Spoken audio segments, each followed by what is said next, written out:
안녕하세요. 플립입니다. 이번 시간은 지난 시간에 이어서 토큰 증권 분야의 가장 현명한 투자처라고 생각하는 곳을 말씀드리려고 합니다. 결국에는 두 거래소 토큰으로 압축이 됐는데 이유를 안 보신 분들은 요 위에 다시 보기를 누르시고요. 보셨던 분들을 위해서 그럼 이번 시간을 시작해 보도록 하겠습니다. 먼저 T0입니다. T0는 장점이 일단은 시장을 선도한 회사라는 거랑 배경 그리고 이제 분기별 배당으로 볼 수가 있어요.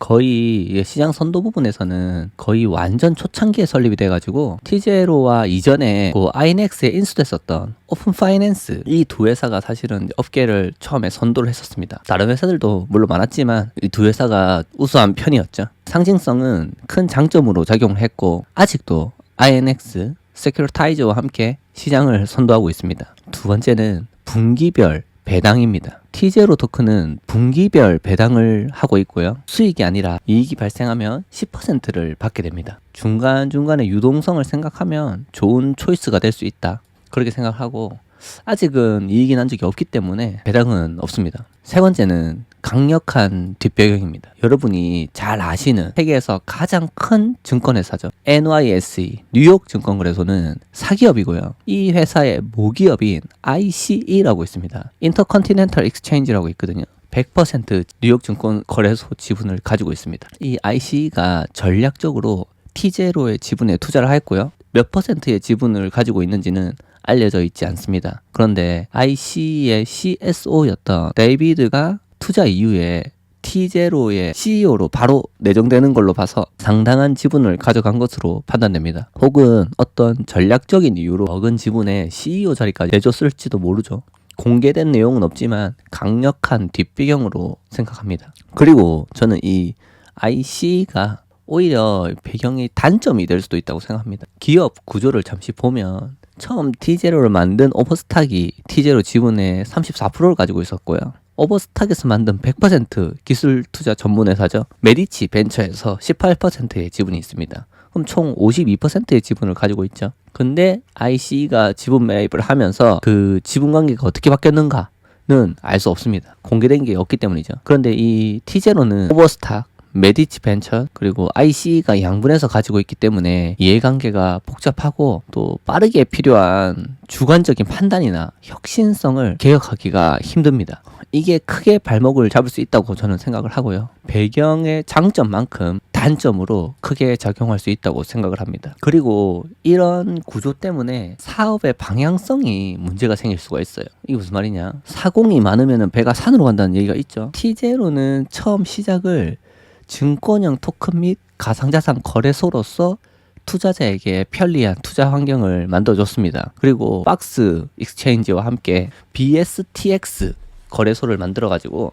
지분을 반씩 가지고 있었고요. BSTX는 라이센스가 그 내셔널 세큐리티 익스체인지 퍼실리티라는 거를 가지고 있었거든요. 이 라이센스는 증권거래소는 아니고요. 증권거래소와 제휴된 증권거래 보고시설입니다. 이게 박스 익스체인지하고 거래 시설로서 BSTX가 설립이 승인이 됐고요. BSTX는 박스 거래소 거래에 대해서 가속 결제, 그러니까 T0나 T+1 요거를 선택할 수 있도록 하는 최초의 증권거래소 시설입니다. 제법 이 혁신적인 거래소 시설로 일반 주식 거래와 토큰 증권 거래소의 중간 정도에 해당하는 시설이라고 생각하시면 돼요. 일반 주식 회사는 블록체인 기술을 쓰지 않죠.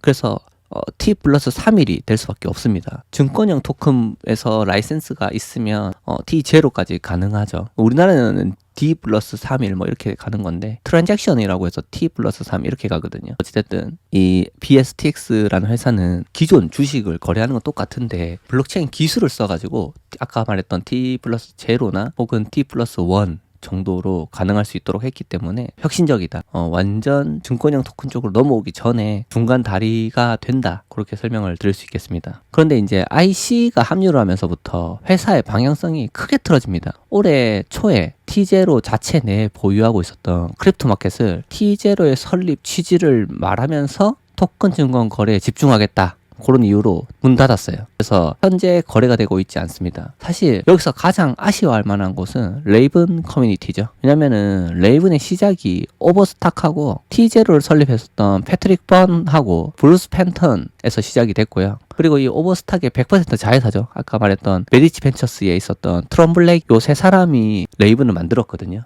이제 그 손에서 시작됐기 때문에 그렇고요. 레이븐 입장에서 봤을 때는 이 패트릭 번이 레이븐을 좀 많이 밀어주고 그 다음에 이제 T0의 상장을 회사들을 잘 설득해가지고 레이븐 프로토콜로 올리게 되면 뭐 그야말로 레이븐에 아주 도움이 많이 될 거라고 저도 생각을 했었거든요. 근데 IC 투자가 시작되면서 패트릭 번에서 임시 CEO를 거치면서 또 IC의 CSO 아까 갔었던 데이비드가 CEO가 됐고 티나가 리조트라는 데가 있었어요. 이게 필리핀에 있던 어떤 리조트인데 요거를 STO를 처음에 레이븐 베이스에서 시작이 됐었어요.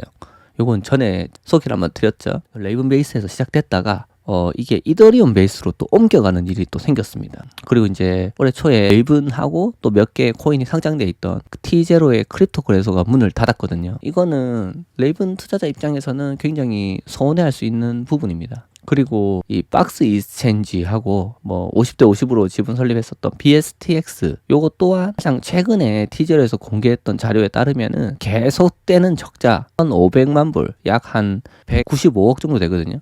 그거에 손실을 입어가지고 박스와 투자금을 더 넣기가 어렵다 그런 말을 공개를 했어요. 그리고 사업을 접을 수도 있다는 그런 암시를 좀 강하게 내비쳤습니다. 그렇게 되면은 뭐 아까 전에 라이센스 하나 갖고 있었다 했잖아요. 내셔널 세큐리티 익스체인지 퍼실리티가 있는데 그거는 이제 투자 회사에 기속되는 게 아니고 회수된다고 합니다. 과연 이제 이런 게 T0를 만든 패트릭 번이 원했던 방향성이었을까? 그거는 좀 의문입니다. 저는 봤을 때. 계속 투자 회사들의 이해관계로 회사가 방향성이 갈팡질팡하고 또 막 가지치기를 당하고 있죠. 향후에 토큰 증권으로 벌어들이는 그 T0의 수익이 만약에 계속 마이너스가 될 경우에는 T0의 존립 자체도 이해관계에 따라 크게 영향을 받을 수 있다. 저는 그렇게 생각합니다. 왜냐면은 T0가 이 회사들의 메인은 아니기 때문이죠. 그래서 저는 이 뒷배경이 제가 볼 때는 장점이 될 수도 있지만 단점이 될 수 있는 가능성도 크다. 그렇게 생각을 해요. 그리고 이 T0는 프라이빗 컴퍼니거든요. 비공개 회사입니다. 그래서 공시 의무가 없거든요. 그래서 T0 토큰의 투자자들은 이제 T0의 지분 구조가 어떻게 됐는지 그런 것도 정확하게 아는 사람 아무도 없습니다. 그리고 임원들의 보수 혹은 뭐 T0 토큰의 보유 현황 그런 것도 알지 못해요. 유일하게 T0가 자발적으로 공시를 하지 않는 이상 오버스탁의 기업 회계 보고서를 보고 추측하는 수밖에 없어요. 재무 상태가 건전한지 뭐 어떤지 그 안에 돈은 어떻게 운영되고 있는지 그거는 이제 내부 관계자가 아니면 알 수가 없습니다. 회사가 아무리 장밋빛이 있다고 해도 저는 좀 더 안전하게 생각을 해서 정확한 판단할 수 있는 조건을 찾을 것 같아요. 이제 그런 조건이 안 되기 때문에 투자자에게 매우 불리하다고 생각합니다. 그리고 소통을 꽂을 수 있겠네요. 이 공시 의무가 없어도 회사에 질문을 할 커뮤니티가 활성화가 잘 돼 있으면 그런 의문점은 더 이상 이제 단점이 안 될 수가 있죠. 이 부분이요. 근데 현재 T0에 공식적으로 운영하는 채팅방은 없고요. 유일하게 이제 트위터로 소통을 하거든요. 그렇다고 이제 질문에 대한 대답을 잘 해주시는 것도 아니고 일방적인 뉴스 전달을 합니다. T0에 매우 옹호적이거나 매우 공격적인 그런 지지자들도 저는 이제 계속 팔로우하면서 T0 소식을 접하고 있는데 T0의 새로운 CEO가 전혀 소통이 없고 1년에 한 번 나와서 T0 이야기를 하고 한다 뭐 이렇게 비아냥거리는 거를 많이 봤어요. 그 커뮤니티가 저는 생명이라고 생각을 하는데 매우 좋지 않은 대응을 하고 있다고 생각합니다. 그리고 이제 일부 강성 지지자들은 이제 근거 없는 말도 안 되는 말로 경쟁사들을 막 깎아내리거나 거의 뭐 쌍욕에 가까운 트윗을 하거든요. 이게 T0로부터 소통이 되는 내용이 없다 보니까 활동처가 없는 거죠. 알릴 게 없으니까 근거 없는 뭐 상대방 깎아내리기 하는데 매우 뭐 눈살을 찌푸려집니다. 마치 뭐 우리나라 선거 대통령 선거할 때 그런 정치계의 모습들을 느끼게 합니다. 그럼 이어서 아이넥스를 한번 보시죠. 아이넥스의 장점은 사실 많습니다. 제가 몇 가지로 줄여서 얘기를 해볼게요. 먼저 설립자의 의도, 이거 중요하다고 생각해요. 제 영상을 많이 보신 분들을 뭐 다 보셨겠지만 아이넥스 설립자의 담화문을 보면 처음에 시작한 방식과 의도가 매우 신선합니다. 이 설립자는 모든 기관으로부터 개미 투자자가 기관들과 똑같은 출발선상에서 투자를 할 수 있도록 평등한 상태를 원했고, 이를 지키기 위해서 T0 등은 면제 조항들을 이용해서 판매를 할 때 아이넥스는 950일에 거쳐서 SEC와 처음부터 이 세상에 아예 없는 개념인 완전히 규제된 토큰 발행 IPO를 준비하고 있었고요. 총 INX는 총 15차례 수정 등록을 계속 반복하는 일을 했고, 또 비용이 타기업보다 훨씬 크거든요. 260만 불 정도의 지출도 감행하면서 저희 같은 일반 투자자도 처음부터 투자를 할 수 있도록 F1 폼으로 등록을 했습니다. 자본주의 사회에서 이런 시간하고 비용을 추가로 엄청나게 지출하면서까지 신념을 지키려는 그런 모습에 대단하다고 생각을 했고요.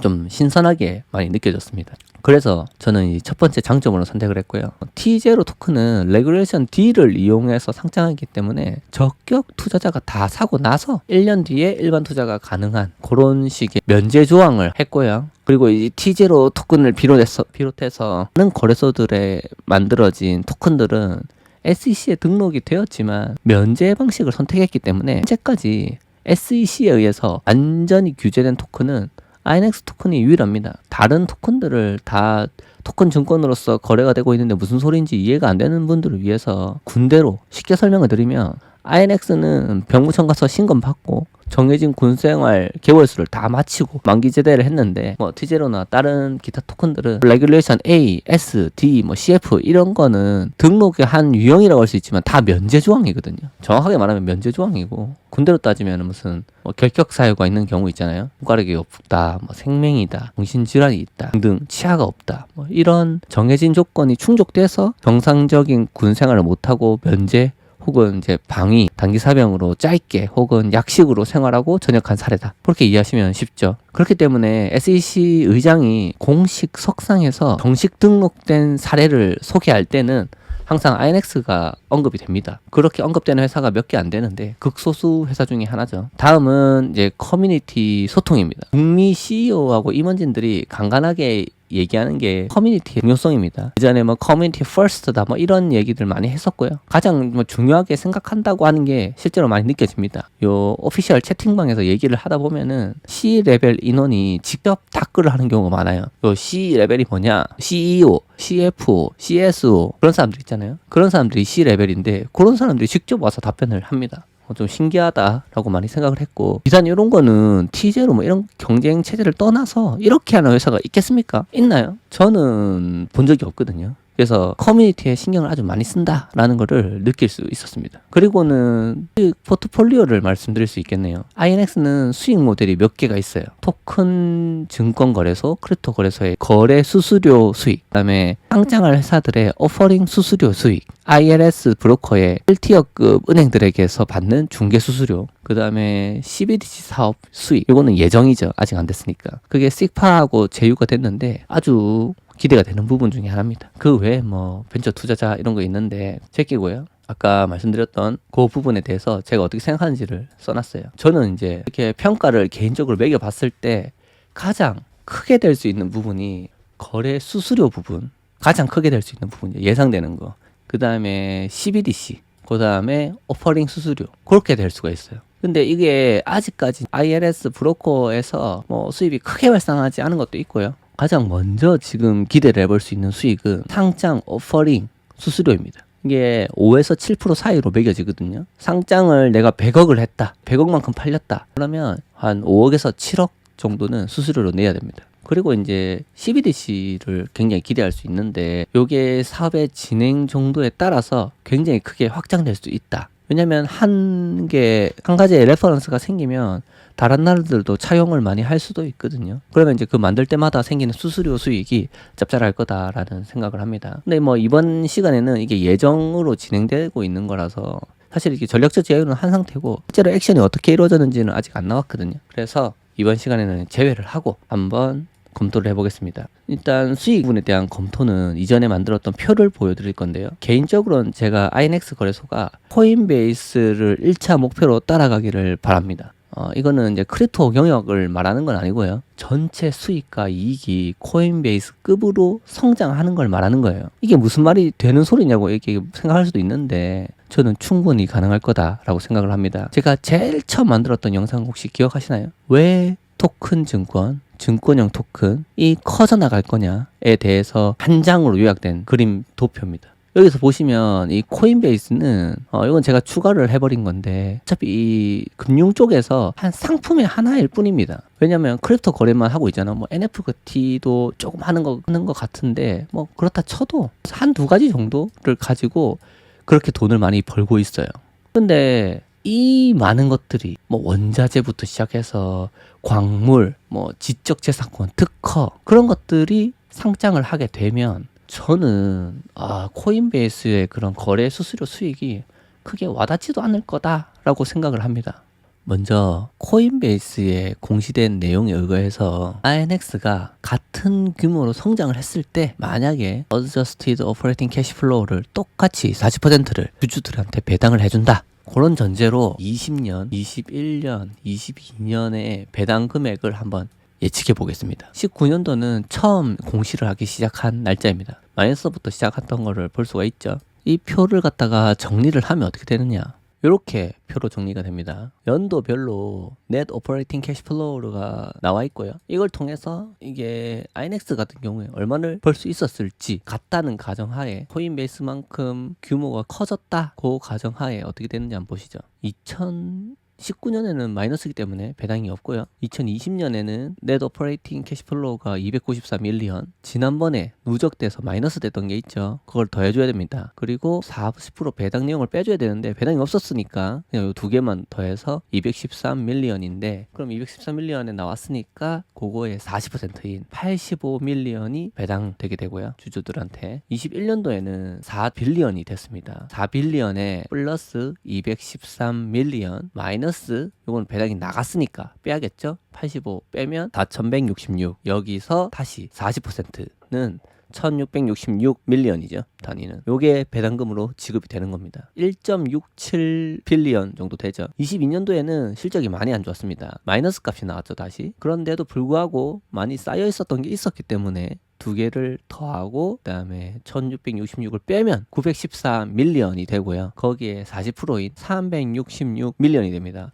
그 각각이 어떻게 되느냐? 프로핏이거든요. 지금 프로핏을 보면 아까 세 가지 숫자가 있었죠. 85, 1666, 그다음에 366 볼까요? 85, 요 파란 색깔 선이 요거 하나씩 대칭된다고 생각하시면 돼요. 85, 366, 22년도, 그다음에 2021년도는 1.66 빌리언, 이제 여기 빌리언 단위가 되는 거고요. 그랬을 때 어떻게 되냐? INX 같은 경우에 토큰이 1억 3,500만 개가 지금 아웃스탠딩이가 나와 있다. 시장에 매물로 나와 있다. 거래를 할 수 있는 상태의 토큰이 총 2억 개 중에 1억 3,500만 개. 아마 3월 15일 기준으로 그랬을 겁니다. 그리고 환율이 그 당시에 1,309원 정도 했거든요. 배당 40%니까 피는 5에서 7%인데 6%를 일단 잡고 한번 봤습니다. 그렇게 했을 때 토큰을 10,000개를 가진 사람들, 50,000개를 가진 사람들, 100,000 개를 가진 사람들이 이제 어떻게 배당을 받게 되느냐 그걸 한번 볼 건데요. 저는 일단 먼저 말씀드리는 게 기본적으로 타겟이 있어요. 저의 타겟. 요거는 왜 3빌리언으로 내가 생각을 하는지 회사의 수익을 그거는 이전 영상을 한번 찾아보시고요. 제가 여기 링크를 하나 띄워드리도록 하겠습니다. 이게 3빌리언이 되는 거는 물론 좋은 일이지만 추정치죠. 추측이기 때문에 팩트만 놓고 얘기를 하자면 3.5빌리언을 펀드레이징을 한다. 그러니까 오퍼링을 한다 하는 거는 이게 작년 말쯤이죠. 버그가 이제 인터뷰를 할 때 실제로 얘기했던 거고요. 샤이디티카 회장도 3.5빌리언을 언급을 했습니다. 그 당시에 그 일주일인가 하루인가 그때 한 평균 3건 정도의 상담 연락이 온다고 했거든요. 상장 관련돼서 아주 바쁘게 회사 심사하고 상장을 준비 중인 것으로 알고 있고 그에 따라서 다 상장을 하고 오퍼링을 성공한다는 가정 하에 개수별로 요 정도 배당이 돼요. 10,000개의 경우에 코인베이스의 2020년도 실적에 가까운 게 1.4빌리언을 오퍼링 했을 때랑 같은 정도고요. 10,000개의 경우에는 연배당금 320만원, 50,000개의 경우에는 1,600만원 정도 되고요. 100,000 개인 경우에는 3,200만 원 단위입니다. 1,200만원 정도를 배당을 받게 된다. 근데 이게 코인베이스가 21년도에 팍 튀었어요. 이거 다음에 연도에 나온 게 85에서 1.66빌리언까지 가버린 거죠.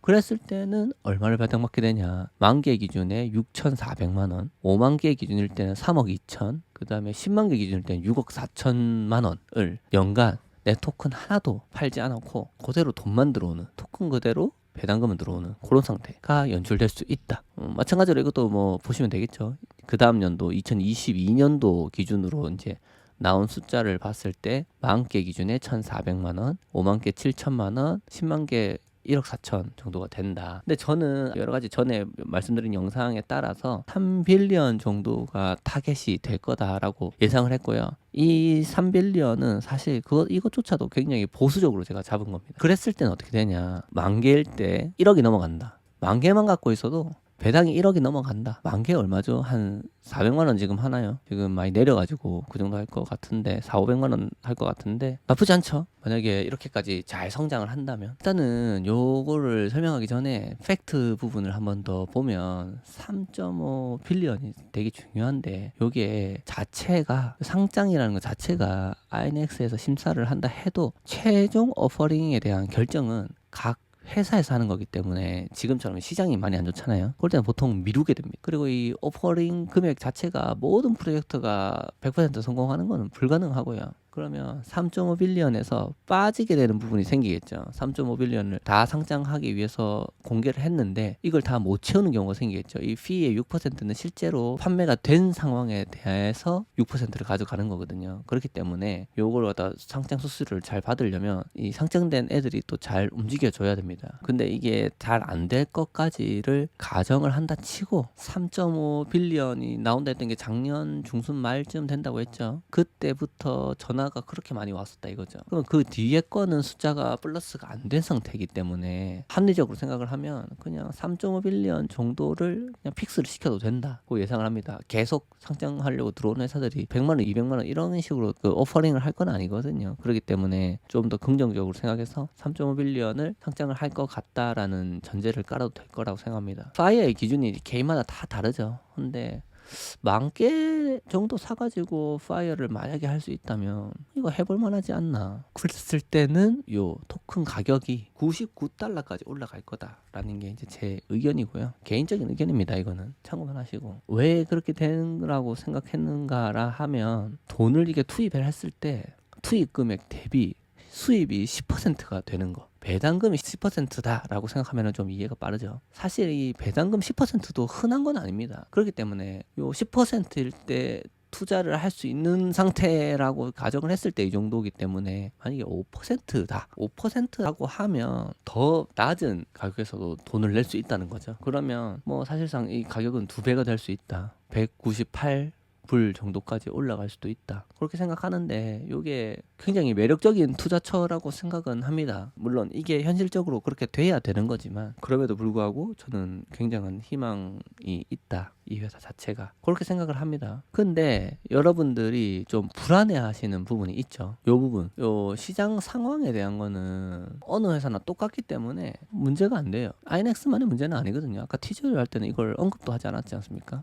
시장 상황에 대해서도 좀 네거티브한 요인이다 생각을 해서 쓰긴 했는데 이게 꼭 INX에 국한된 이야기는 아니기 때문에 세모 정도 보시면 될 것 같고요. 그 다음에 Adjusted Operating Cash Flow가 마이너스 상태다라는 거는 요거는 이제 최근에 이제 조사 연구소 기관에서 INX 분석 리포트를 냈는데 자크라는 회사입니다. 먼저 간략히 소개를 드리면 1978년도에 MIT에서 시작됐고요. 자크 리서치는 이익 추정 수정에 초점을 맞추는 것으로 유명합니다. 순전히 수학적인 양적 주식 평가 시스템을 사용해 가지고 개별 애널리스트의 편향이나 선호도에 영향을 받지 않는다고 합니다. 특히 자크 랭크가 유명하고요. 자크에서 적극 매수로 선정한 주식은 연평균 25% 이상의 수익을 달성했었고 30년 중에 26년 동안 S&P 500을 능가한다고 합니다. 자크는 실적이 좋은 기업을 식별하는 핵심으로 수정된 수익 추정에 초점을 맞추고 있고요. 추정치를 수정할 때는 극도로 보수적인 경향이 있다고 합니다. 리서치에 뭐라고 써져 있는지 잠시 짧게 소개해드리겠습니다. INX는 현재까지 SEC가 승인한 토큰을 도입한 유일한 회사다. 그리고 이게 그들에게 기하급수적인 성장 잠재력을 가진 산업에서 엄청난 이점을 제공하기라고 믿는다라고 INX를 평가합니다. 그리고 우리는 회사가 모든 법적, 윤리적 요구사항을 충족하는 방식으로 구조화되어 있다고 확신하기 전까지는 회사가 얼마나 많은 돈을 벌고 어떤 종류의 추천을 할 수 있는지 결코 신경 쓰지 않을 것이며 이것이 우리가 지금까지 암호 관련된 회사에 대해 심층적인 분석을 하지 않은 이유 중 하나다. 그러나 이제 우리는 INX가 그 기준을 충족했다고 확신하기 때문에 우리는 INX에서 보여지는 이익의 잠재력에 대해서 이야기할 수 있다. 또 그리고 이런 얘기가 있습니다. INX가 이 과정을 안내하는데, 이 과정이라 하면은 증권형 토큰으로 상장하는 거를 말하는 거고요. 자신감을 가질 수 있는 이유는 INX가 이미 블록체인에서 최초로 공개 등록된 SEC 증권 IPO인 INX 토큰을 발행했다는 점입니다. 이는 다년간의 프로세스였고, INX는 규제 기관과 긴밀히 협력해서 이 새로운 보안의 특성을 설계하고 SEC의 등록을 달성할 수 있도록 했으며, 이를 통해서 향후 제공을 위한 프레임워크를 구축했다라고 평가를 합니다. 그리고 보고서에 따르면 딱 이게 Adjusted Operating Cash Flow라고 하기는 어려운데 2024년쯤부터 해서 플러스로 돌아가는 게 개인 loss from operations가 플러스로 돌아선다라고 얘기를 하고 있고요. 이 표만 놓고서는 좀 저는 예상하기 어렵다고 생각합니다. 정확하게 딱 어떻게 끊어져서 만들어졌는지를 모르기 때문에 이걸로 예측을 하는 거는 개인적으로 좀 어려울 것 같고, 일단 기본적으로 24년쯤에 뭔가 턴어라운드를 할 것 같다고 얘기를 하는 것 같아요. 제 개인적인 입장도 24년에서 5년 사이에 턴어라운드를 할 거라고 예상을 하고 있거든요. 그리고 INX에 대해서 밸류에이션 체크를 했는데 평가를 하는 거죠. 지금 주식 가격이 어떤가에 대해서 평가를 했는데, 티커명을 보면 INXDF라고 돼 있으면은 이게 기관용 주식이거든요. OTC 마켓에 있는 건데 2월 9일 요때는 0.11달러였다고 합니다. 근데 밸류에이션을 한번 체크를 해보니까 1.5달러가 적당하다고 평가를 했다고 하죠. 그러면 13.6배 정도 높습니다. 확실히 현재 저평가되어 있다고 보는 것 같아요. 자크라는 데서 평가를 이렇게 리서치한 보고서를 냈는데 좀 흥미로웠고요. 사실 리서치한 회사들이 좀 더 있는데 일단은 요것만 먼저 소개를 짧게 드리도록 하겠습니다. 그리고 요 원본이 보고 싶으신 분들은 저희 그 텔레그램 커뮤니티에 오시면 제가 업로드를 해놓을 테니까 이거 원본을 페이지 많거든요. 한번 쭉 보시기 바랍니다. 그 다음에 질문을 많이 하셨던 부분이 락업 물량 어떻게 되냐, 이거 풀리면은 엄청 풀린다던데 어떻게 되냐. 그리고 이제 퍼드는 참 이게 할 말이 없는데 뭐 원색적인 비난을 많이 하거든요.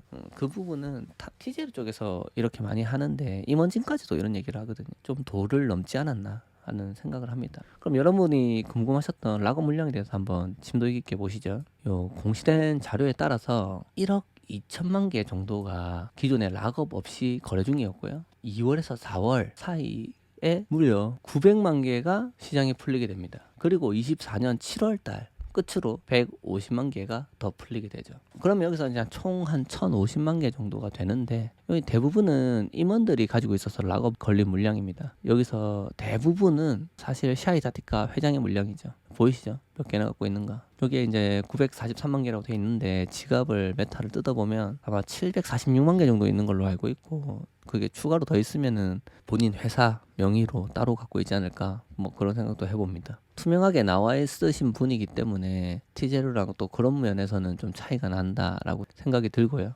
락업 물량 외에 우리가 또 주목해야 될 부분은 고래들의 물량입니다. 이들은 이제 IPO에서 대량으로 구매한 사람들도 있고, 또 서비스나 용역 같은 거를 제공하고 기관들에게 아주 싸게 물량을 받은 경우, 그런 부분들 좀 수량이 많은 건 제가 거의 다 트래킹을 하고 있거든요. 그래서 이들의 이 보유 수량하고 판매량이 어떻는지를 한번 보겠습니다. 3월 15일 기준해 가지고 A부터 I까지, 여기는 이제 실제 팔고 있거나 뭐 판매를 마친 물량입니다. 거기에 세 가지 큰 고래들이 뒷배에 있어요. 고래 한 명은 지금 다 팔았고요. A 서포트 둘 다 팔아버렸고, 두 번째 고래는 작년 8월달 이후에 팔고 있질 않아요. 이 두 번째 B 서포트라는 고래는 마지막 거래일이 8월 23일 날 B잖아요.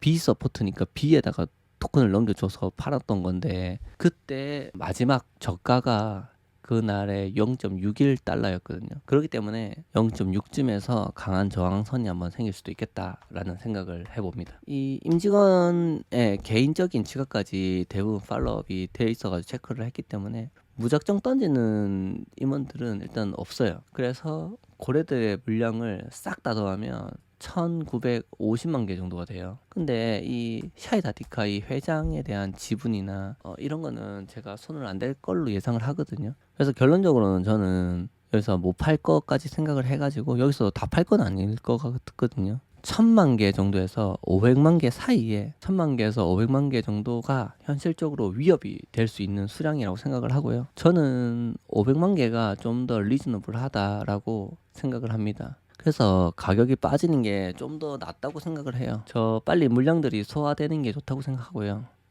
이 가격 빠지면서 사람들이 불안해하고 절망을 하는 경우를 토론방에서 많이 봤는데, 그 반면에 또 개수를 더 채우겠다고 생각하시는 분도 못지않게 좀 있었어요. 그리고 이 배당금 시트를 한번 잠시 보시죠. 이 10,000개를 가지고 있을 때 3빌리언 정도 하면은 토큰 가격하고는 전혀 상관이 없어요. 이 만 개수를 이 정도 갖고 있으면 1억 1,600만 원 정도를 배당을 받게 되겠죠. 만약에 10,000개 정도의 수량을 원하시는 분이 많아진다고 가정을 해보면, 이게 또 우리나라뿐만 아니라 INX 토큰은 미국, 일본을 비롯한 세계 수많은 나라들이 구매가 가능하기 때문에 10,000개 기준으로 생각하는 판매에 해당되는 개수 500만 개에서 1,000만 개 정도를 하고 있기 때문에 500명이나 1,000명 정도가 모이면 이 매집은 끝난다, 그렇게 생각을 합니다. 아직은 완전히 시장이 활황이 되기 전이라고 봐야 되기 때문에 토큰 증권이 잘 자리를 잡으면 아주 빠르게 성장할 거라고 생각합니다. 다행이라고 생각하는 거는 사람들의 인식이 아직 토큰 증권에 대해서 잘 알지 못하고 있기 때문에 지금의 침체 기간 동안 자본을 오퍼링할 회사는 그 새로운 투자처를 찾는 투자가들에게 좋은 교육이 될 거라고 생각을 하고요. 아직 토큰 가격이나 현재 진행 상태를 말할 단계는 아닙니다. 시장이 살아나야 오퍼링이 시작되고 또 그로부터 이제 본격적으로 수익이 발생할 거기 때문에 급해서 좋을 건 없다.